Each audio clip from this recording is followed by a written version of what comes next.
Hello. Okay. Very good morning बेटा।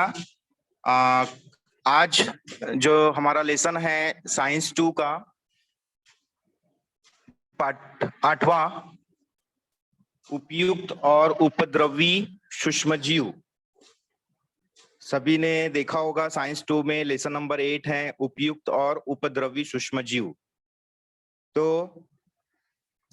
सबसे पहले हम आपको बताते हैं कि सूक्ष्म जीव यानी क्या होता है और उपयुक्त सूक्ष्म जीव कैसे होते हैं और उपद्रवी सूक्ष्म जीव कैसे होते हैं। तो सूक्ष्म जीव के ऐसे दो प्रकार होते हैं, उपयुक्त वाले यानी जो जरूरी सूक्ष्म जीव होते हैं और उपद्रवी यानी जो डेंजर सूक्ष्म जीव होते हैं। वो भी हम आपको इस टॉपिक में, आज के इस टॉपिक में बताएंगे। लेकिन सबसे पहले सूक्ष्म जीव के बारे में जान लो। देखो, सूक्ष्म जीव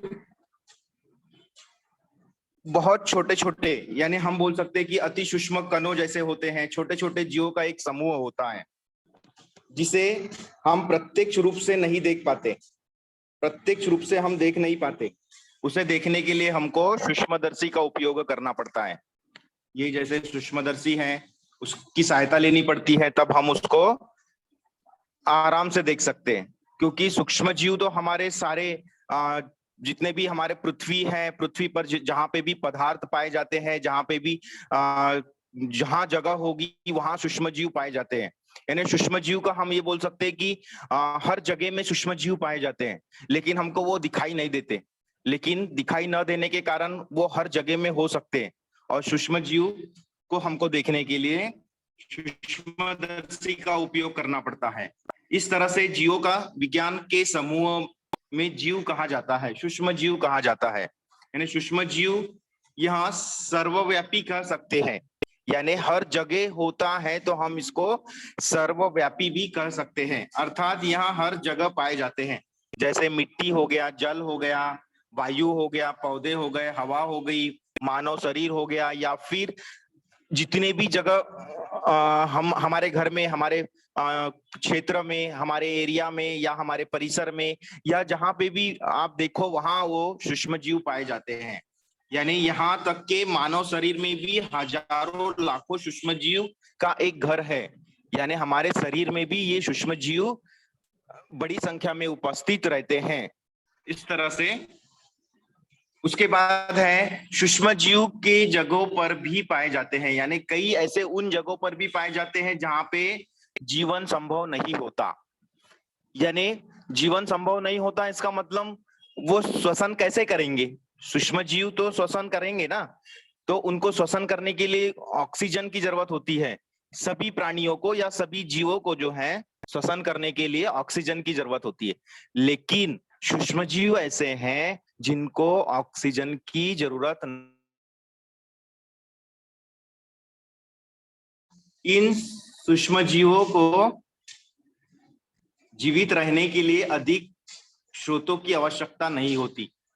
यानी बहुत ज्यादा जरूरत उनको नहीं होती। स्रोत यानी कोई दूसरे जो भी प्रकार होंगे उनकी जरूरत नहीं होती, क्योंकि ये अनऑक्सी श्वसन करते हैं। यानी जहां ऑक्सीजन नहीं है फिर भी वो वहां जीवित रह सकते हैं। इस तरह से सूक्ष्म जीव होते हैं।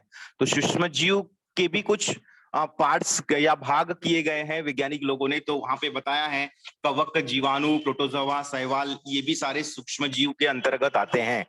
लेकिन बहुत सारे ऐसे सूक्ष्म जीव होते हैं जो उपयुक्त होते हैं, यानी हमको डरने वाली कोई बात नहीं। हमारे बॉडी में भी अगर सूक्ष्म जीव होंगे या है तो भी हमको उससे कुछ नुकसान नहीं होता। यानी सूक्ष्म जीव ऐसे भी होते हैं जो उपयुक्त होते हैं, हमारे लिए यूजफुल होते हैं, और कुछ सूक्ष्म जीव हार्मफुल होते हैं। तो अनेक प्रकार के जो सूक्ष्म जीव होते हैं जो हार्मफुल होते हैं उनके बारे में भी हम थोड़ा सा देखेंगे, और जो उपयुक्त होते हैं उनके बारे में भी हम थोड़ा सा इस टॉपिक में, आज के टॉपिक में देखेंगे। जैसे सबसे पहले उपयुक्त सूक्ष्म जीव के बारे में मैं आपको बता रहा हूं।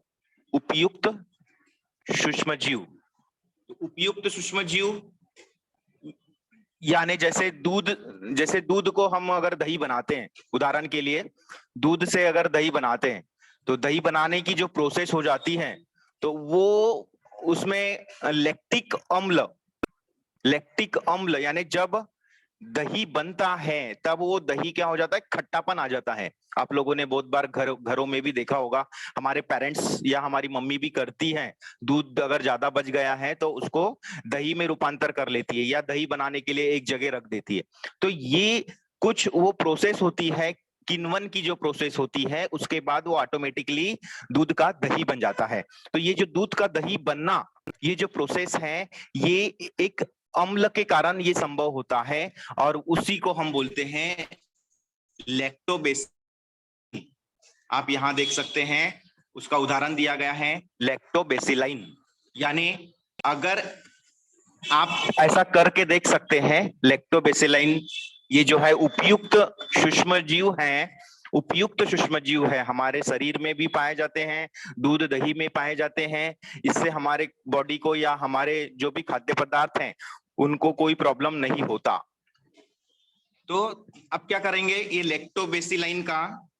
लैक्टोबेसिलाइन से क्या करेंगे, ताजा छाछ की एक बूंद स्लाइड पर हमको लेना है। यानी ये इसके जो सूक्ष्म जीव है वो हमको देखना है। तो हमको क्या करना पड़ेगा, हम डायरेक्टली ऐसे खुले आंखों से तो नहीं देख सकते, इसलिए बेटा हमको क्या करना होगा, ये जो लैक्टोबेसिलाइन है या फिर जो छाछ की एक बूंद है उसको हमको स्लाइड पर लेना होगा और उस बूंद की एक पतली परत बनाना होगा। उस पर मिथिलीन ब्लू अभिरंजक, यानी आप यहाँ देख सकते हैं, उस पर मिथिलीन ब्लू का अभिरंजक का एक बूंद डालकर उस कांच की पट्टी पर डालना होगा और सूक्ष्मदर्शी के 10x लेंस और 60x लेंस की सहायता से हमको उसका निरीक्षण करना होगा। अब 10x लेंस और 60x लेंस जो है बेटा, वो जो अति सूक्ष्म कण होते हैं या जीव होते हैं उनको वो बड़ा करके यानी जूम करके दिखाता है। तो ये दो ही ऐसे लेंस है जिसमें हम देख सकते हैं 10x लेंस और 60x लेंस। तो ये जो लेंस है इसी के सहायता से हमको वहां पे उस छाछ में कुछ नीले रंग का तीली जैसे कुछ हलचल करके दिखाई देगी। जिस तरह से यहाँ पे आप स्क्रीन पर देख पा रहे हैं, ये इस तरह से हमको सूक्ष्मदर्शी में दिखाई देगा, नीले रंग का कुछ ऐसे हलचल करते हुए स्क्रीन दिखाई देगी। यही है एक जीवाणु जिसका नाम लिया गया है लैक्टोबेसिलाइन। यही है एक लैक्टोबेसिलाइन जीवाणु।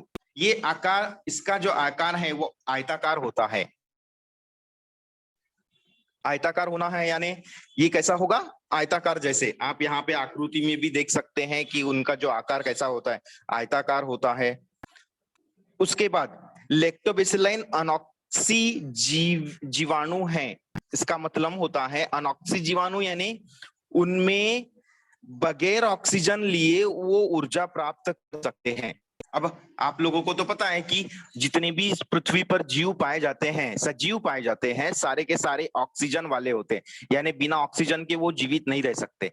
लेकिन सूक्ष्म जीव ऐसे भी बहुत सारे होते हैं जो अनऑक्सी होते हैं, मींस उनको ऑक्सीजन की जरूरत नहीं होती, फिर भी वो अपनी ऊर्जा को प्रदान कर सकते हैं, यानी अपनी ऊर्जा, या फिर वो जीवित रह सकते हैं। हम इस तरह से भी बोल सकते हैं। इस तरह से हमारा ये। उसके बाद नेक्स्ट है, आप लोगों ने देखा होगा यहाँ पे उदाहरण दिया गया है, जैसे दूध का दही कैसे बनता है, ये उसका उदाहरण है। तो लैक्टोबेसिलाइन जीवाणु जो है वो दूध की लैक्टोज शर्करा का किण्वन प्रक्रिया द्वारा अम्ल में रूपांतरित करता है। लैक्टोज शर्करा द्वारा अम्ल में रूपांतरित कर देता है, यानी लैक्टिक अम्ल में रूपांतर करता है। जब हम उसको, या हमारे पेरेंट्स या हमारी मम्मी जब दूध को एक दिन या एक रात को रख देती है, उसमें कुछ पदार्थ यानी उसमें कुछ क्या करते हैं, किण्वन करके रख देते हैं, यानी कुछ मिलाते हैं। किण्वन करना यानी हो गया कि उसमें कुछ मिला देना। जैसे कि उदाहरण के लिए क्या बोल सकते हैं हम, किण्वन करना यानी उसमें जैसे पाउडर मिलाना या फिर मैदा मिलाना या फिर घोल देना, उसको घोल देना, या फिर और कुछ एक कप पानी मिला देना उस दूध में, उसको घोल देना, या आटा मिला देना, उसको बोलते हैं किण्वन करना। तो किण्वन करके उसको रखा जाता है, और जब ये किण्वन करके उसको रखा जाता है तब उसमें एक अम्ल यानी एक एसिड रूपांतर होता है, यानी उसको बोलते हैं लैक्टिक अम्ल में रूपांतर हो जाता है। और लैक्टिक अम्ल में रूपांतर, अम्ल यानी आपको पता है जिस चीज में खट्टापन आ जाता है वो अम्ल हो जाता है, यानी अम्लीय पदार्थ हो जाता है। अब ये अम्लीय पदार्थ का भी थोड़ा सा आगे हम देखेंगे क्या होता है, लेकिन जिस चीज में खट्टापन आ जाता है अम्लीय, तो उसको हम एसिड या अम्ल कह जा सकते हैं, कहे जा सकते हैं। इसके कारण दूध का पीएच कम हो जाता है, और दूध का के प्रथिनों में स्कंदन, स्कंदन यानी जमावट, जमावट यानी जो द्रव्य वाला पदार्थ होता है वो ठोस में जमने का, ठोस में कन्वर्शन हो जाता है, उसको हम बोलते हैं स्कंदन। तो इस तरह से वो दही में रूपांतर हो जाता है। इसके कारण दूध के जो इसी के कारण जो दूध के प्रथिन वो अन्य घटक से अलग हो जाते हैं, यानी दूध में जो भी पहले घटक होंगे वो किण्वन के कारण दूध के घटक गायब हो जाएंगे और वो दही में रूपांतरित हो जाएंगे, किण्वन और लैक्टिक अम्ल के कारण। तो इसे ही दूध का दही में रूपांतर होना कह सकते हैं, या कहते हैं इसे ही दही का दूध में रूपांतर होना कह सकते हैं। इस तरह से ये जो है इसका रूपांतर होता है, और जब रूपांतर होता है तो इसका जो पीएच जो है, पीएच है यानी पोटेंशियल ऑफ हाइड्रोजन हम जिसको बोलते हैं पीएच मान, वो कम हो जाता है। इस क्यों कम हो जाता है? क्योंकि जहां एसिड आता है, जहां अम्ल आता है, लैक्टिक अम्ल आ जाता है, उसका ऑटोमेटिकली पीएच मान जो है वो कम हो जाता है। पीएच मान यानी पावर ऑफ हाइड्रोजन हम इसको बोल सकते हैं। पीएच यानी पावर ऑफ हाइड्रोजन, यानी उसकी शक्ति, उस अम्ल या उस पदार्थ की शक्ति को हम पीएच कहते हैं। इसके भी वैज्ञानिक ने अलग अलग प्रकार से मान निकाल के रखा है, जैसे कि 0 से लेकर 14 तक उसका स्केल होता है, पीएच मान होता है। तो 7 जो है वो उदासीन होता है। शुद्ध जल का जो पीएच मान है वो 7 है, लेकिन 7 से कम जो होते हैं वो अम्लीय पदार्थ हो जाते हैं, यानी जैसे नींबू हो गया या फिर और दूसरे जो खट्टे वाले पदार्थ हैं, वो 7 से कम उनके जो मान होते हैं। लेकिन 7 से अधिक वाले जो होंगे वो क्षारीय होंगे। क्षारीय यानी खारा, खारा वाला जो भाग हो गया, जैसे नमक हो गया या हमारा ब्लड हो गया, हमारी आंसू हो गई, ये जितने भी हैं खारे खारे हैं, इसीलिए इनका जो पीएच है वो अधिक हो जाता है, पीएच मान अधिक हो जाता है। इस तरह से ये रूपांतरित हो जाता है। उसके बाद कुछ सूक्ष्मजीव ऐसे भी हैं जो हमारे लिए या हमारे शरीर के लिए या हमारे सभी जीवों के लिए हानिकारक होते हैं। तो उन सूक्ष्मजीव के भी बारे में देखते हैं थोड़ा, क्योंकि ये उपद्रवी सूक्ष्मजीव के अंतर्गत आते हैं।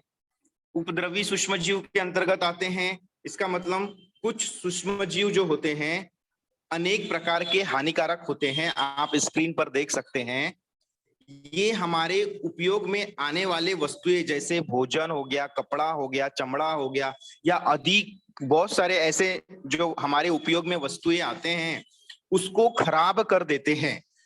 कुछ सूक्ष्मजीव मनुष्य, जंतुओं और पौधों में रोग उत्पन्न करते हैं। यानी ये जो सूक्ष्मजीव हुए हैं जो उपयुक्त नहीं है, यानी उपद्रवी सूक्ष्मजीव जो होते हैं वो हमारे लिए खतरनाक भी साबित होते हैं। वो हमारे जो उपयोगी सामान है, उपयोगी पदार्थ है, उनमें आ जाते हैं और वहां से हमारे शरीर पर रोग उत्पन्न कर सकते हैं, या किसी भी सजीव पर रोग उत्पन्न कर सकते हैं। ऐसे सूक्ष्मजीव को रोगाणु या रोगकारक कहते हैं, जिनके कारण हमारे बॉडी में कुछ प्रॉब्लम हो जाएगी। और तो ऐसे जो सूक्ष्मजीव होंगे उनको हम रोगकारक या रोगाणु सूक्ष्मजीव भी कह सकते हैं। बैक्टीरिया से होने वाले कुछ बीमारियां जैसे यहाँ पे दिया गया है, निमोनिया, टीबी, कोलेरा, है ना, इस तरह से जो है कुछ शामिल है, आप लोगों ने स्क्रीन पर देख रहे हैं। इस तरह से वो यानी सूक्ष्मजीव, अब जैसे कि अभी आज के तारीख में कोरोना का सूक्ष्मजीव भी हमारे लिए, हमारे बॉडी के लिए या हमारे मानव जीवन के लिए डेंजर हो चुका है या डेंजर है। तो यहाँ पे भी कोरोना की स्क्रीन आप देख सकते हैं। कोरोना जो सूक्ष्मजीव है, ये भी सूक्ष्मजीव एक डेंजर या घातक हमारे लिए हो सकते हैं। तो ऐसे भी सूक्ष्मजीव हमारे दुनिया में पाए जाते हैं, जो उपयुक्त हैं और जो उपद्रवी हैं। अब जो उपयुक्त है उसका एक बात बता देता हूँ। ये देखो, इस तरह से जो सूक्ष्म जीव आप स्क्रीन पर देख पा रहे हैं, ये डेंजर वाले सूक्ष्म जीव इस तरह से होते हैं। अब सूक्ष्म जीव के बारे में मैं थोड़ा सा आपको और बताता हूँ। जैसे सूक्ष्म जीव मैंने आपको बताया कि हमारे शरीर पे, हमारे आसपास पे, या बहुत सारे हमारे हाथों में रहते हैं या हमारे कपड़ों पे भी रहते हैं। तो जो ये सूक्ष्म जीव होते हैं जहां हमारे आसपास रहते हैं वो डेंजर होते हैं। लेकिन हमारे बॉडी यानी शरीर के अंदर भी अनेक प्रकार के सूक्ष्म जीव हैं जो उपयोगी होते हैं, जिसके कारण, जैसे कि मैंने उदाहरण आपको दिया कि दूध से, ये उपयोगी वाला सूक्ष्म जीव है। इसको हम खा भी लेंगे या इसको हम सेवन कर लेंगे इसका, तो भी हमारे बॉडी में कुछ प्रॉब्लम्स नहीं होगा, बल्कि ये हमारे बॉडी की ऊर्जा को और बढ़ा देता है। यानी उपयुक्त सूक्ष्म जीव ऐसे होते हैं जो हमारे बॉडी के अंदर, हमारे शरीर के अंदर, हमारे आंतों में या हमारे जो पार्ट्सों में अगर ये है तो बॉडी के अंदर हमारी ऊर्जा को बढ़ा देता है।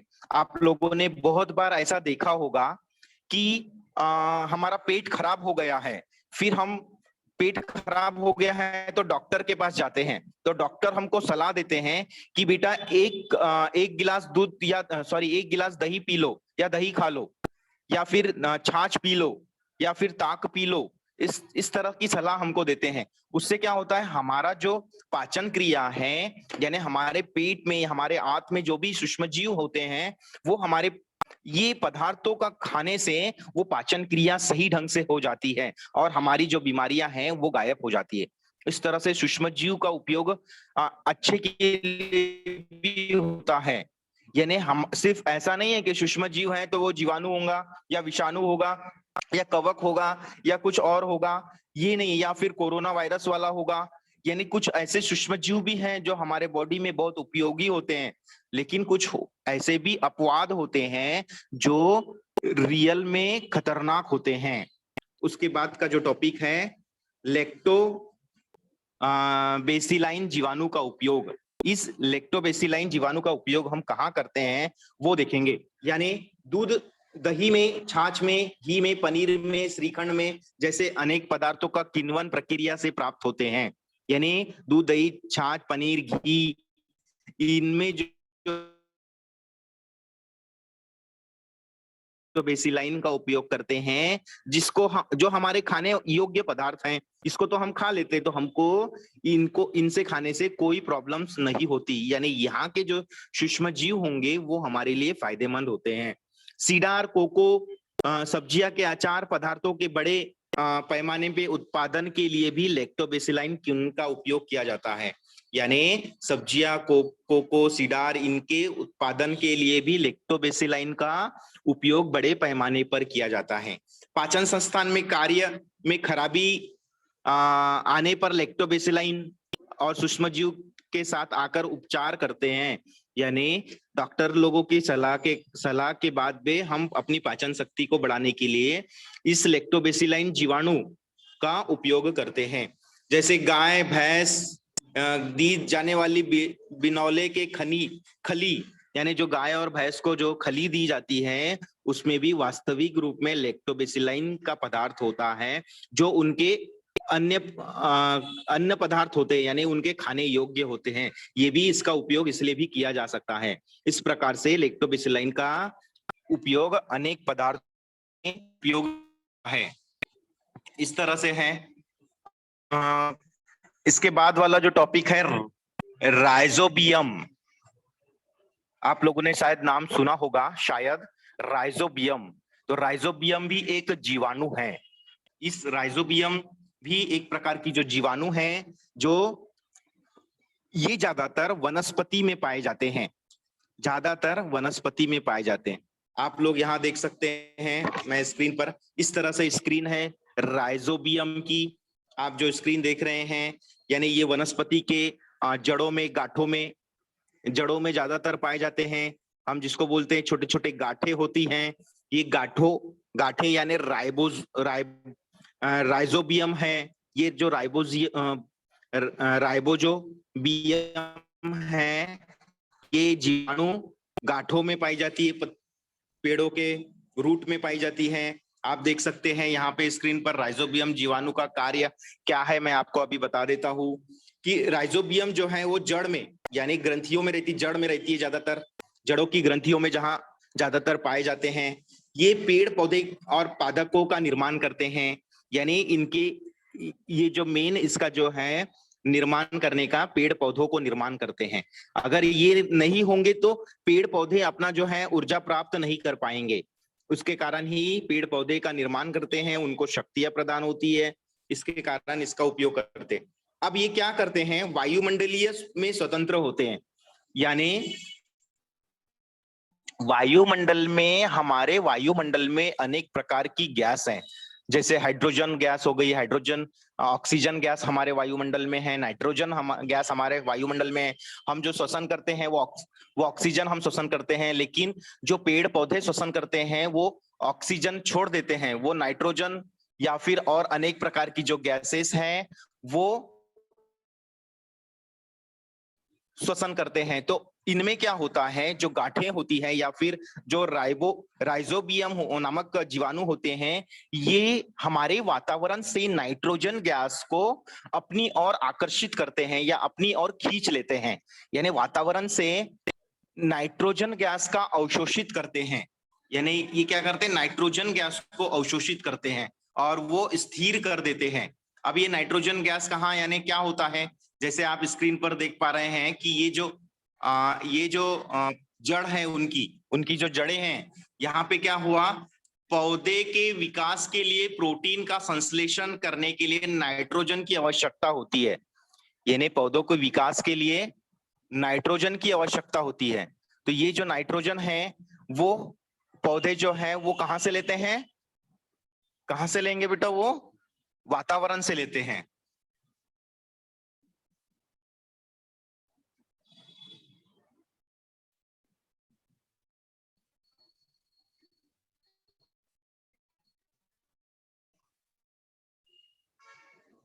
Hello sir.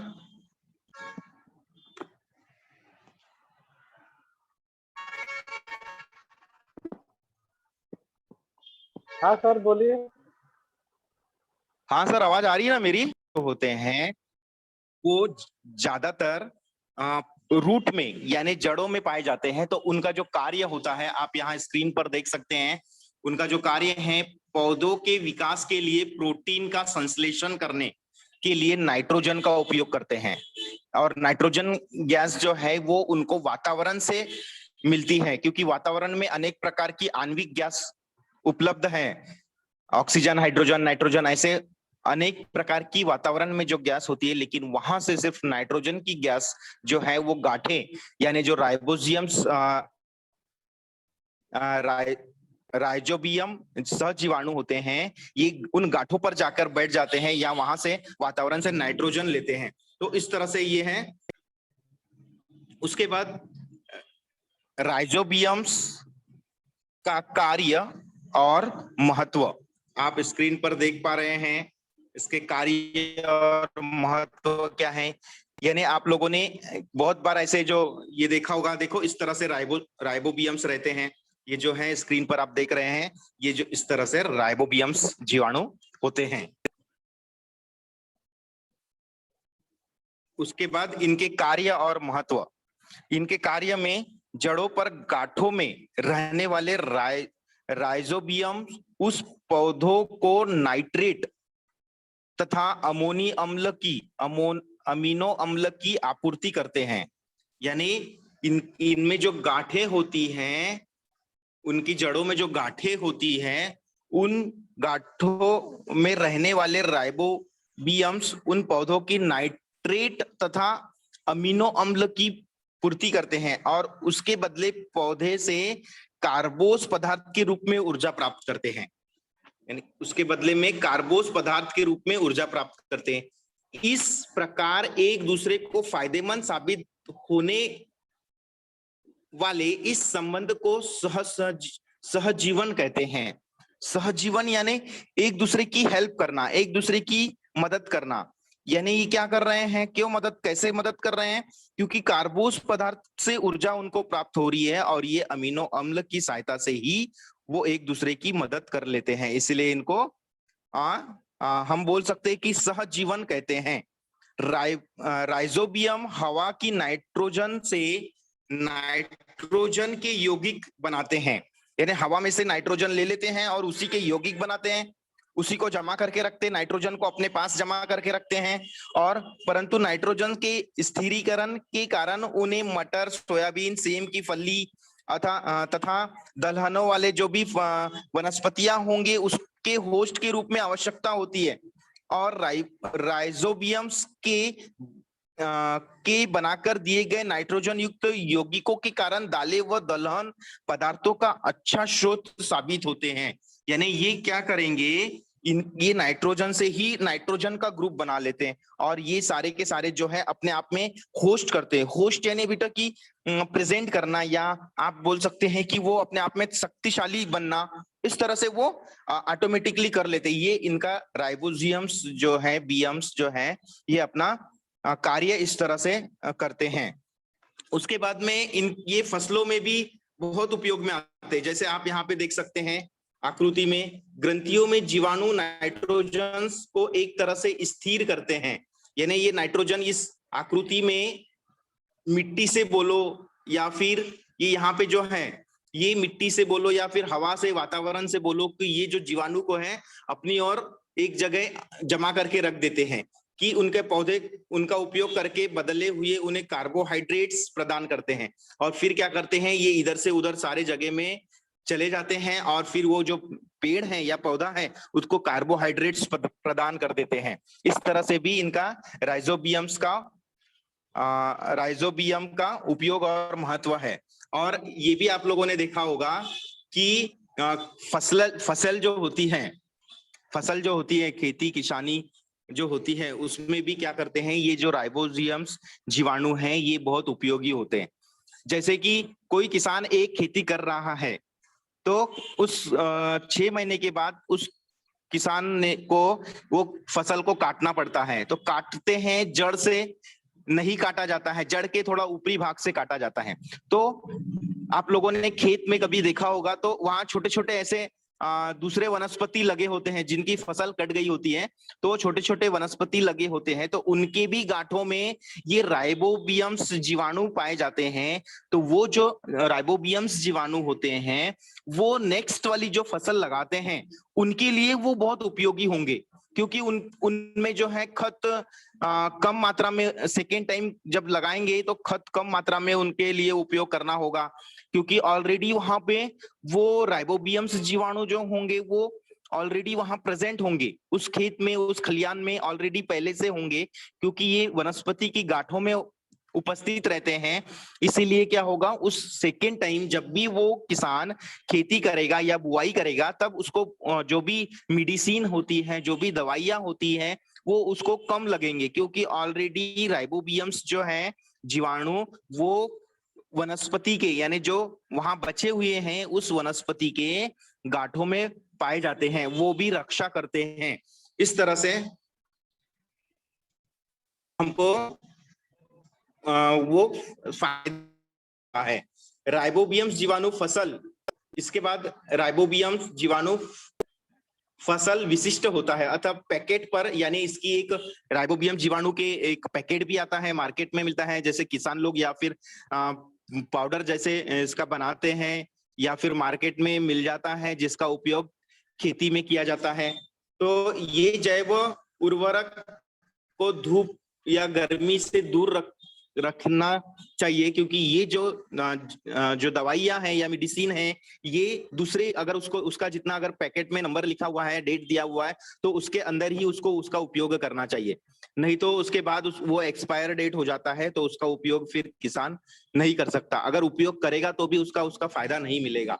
इस तरह से यहाँ पे ये है जो बारे में थोड़ा सा, और ये है इसका प्रयोग 20 से 30 किलो रासायनिक नत्रजन की बचत होती है। इसके प्रयोग में फसल की 30 से 35% यानी 15 से 30% की वृद्धि होती, यानी फसल को अच्छा बनाने के लिए ये इसका भी राइबोबियम्स जीवाणु का उपयोग किया जाता है। यह जीवाणु कुछ हार्मोन्स एवं विटामिन भी होते हैं इसमें, जिसे पौधों को बढ़ाकर वह जड़ों का विकास भी अच्छा होता है। यानी इसके कारण पौधों को भी वृद्धि होती है और उनका विकास भी अच्छा हो सकता है। इन फसलों के बाद कोई बोई जाने वाली फसलों में भी पैदावार अधिक होती है, यानी इसके बाद अगर कोई फसल बोते हैं तब भी इनकी पैदावार जो है वो अधिक और अच्छी होती है।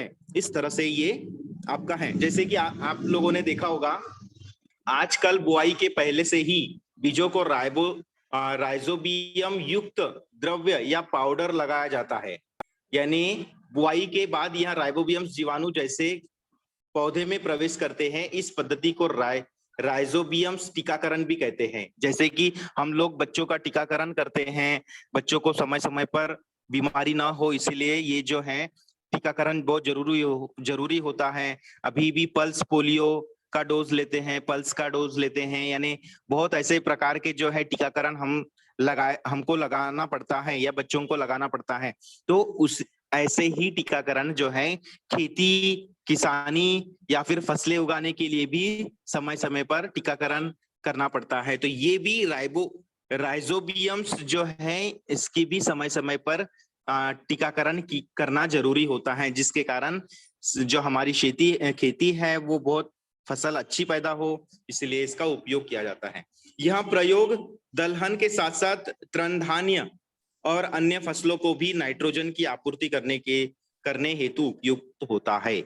यानी ये जो है प्रयोग करना दलहनों के साथ साथ, दलहनों यानी दाल वाले जो फल फ्रूट सब्जियां या वनस्पतियां होती हैं, जैसे मूंगफली हो गई, जैसे दाल हो गए हैं, जैसे अनेक प्रकार के ऐसे जो मार्केट में आते हैं, और इनके भी फसलों के लिए ये जो राइजोबियम्स टीकाकरण है ये बहुत जरूरी होता है।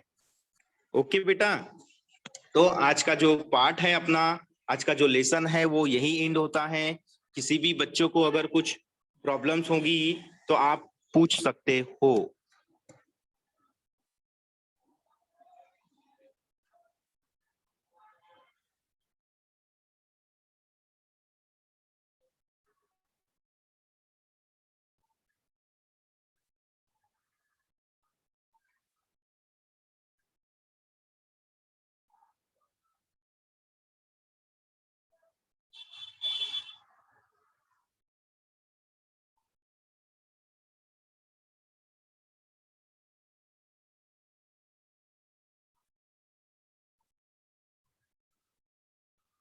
किसी स्टूडेंट को कुछ प्रॉब्लम हो बेटा तो आप पूछ सकते हैं। बेटा ये वैसे ही साइंस का जो लेसन 8 हुआ है उपयुक्त और उपद्रवी सूक्ष्म जीव, इसको आपको वन टाइम रीड करना है। जो आज के जो जितने भी टॉपिक्स हुए हैं वो अच्छे से एक बार रीड करना है, पढ़ना है, समझना है। जो डाउट्स होंगे वो अपने टीचर को पूछना है, और इसकी जो आगे का है नेक्स्ट टॉपिक में हम लेंगे। ओके बाय बेटा, थैंक यू।